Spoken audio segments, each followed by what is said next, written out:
पिंपरी चिंचवडमधील वैष्णवी हगवणे मृत्यू प्रकरणी निलेश चव्हाणला नेपाळमधून अटक। थेरगाव रुग्णालयामध्ये निलेशची वैद्यकीय तपासणी। निलेशवर वैष्णवीच्या बाळाची हेळसांड केल्याचा आरोप। वैष्णवी हगवणे मृत्यू प्रकरण आयपीएस जालिंदर सुपेकरांना भोवलं। सुपेकरांची तडकाफडकी होमगार्ड विभागामध्ये बदली। भाचा सुशील आणि शशांक हगवणेच्या शस्त्र परवाना फाईलवर सही केल्याचा आरोप। खोट्या कागदपत्रांच्या आधारे हगवणेंकडे शस्त्र परवाना।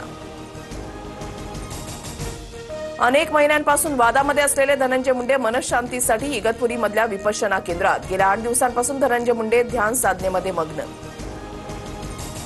मला शस्त्र परवाना देण्याचा अधिकार नव्हता। तत्कालीन पोलीस आयुक्त अमिताभ गुप्तांच्या परवानगीनंतर सही केली।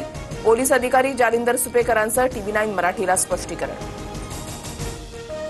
एलिमिनेटर सामन्यामध्ये मुंबईचा गुजरातवर 20 धावांनी विजय। रोहित शर्माची 81 धावांची दमदार खेळी। क्वालिफायनल 2 मध्ये आता मुंबई विरुद्ध पंजाबची लढत।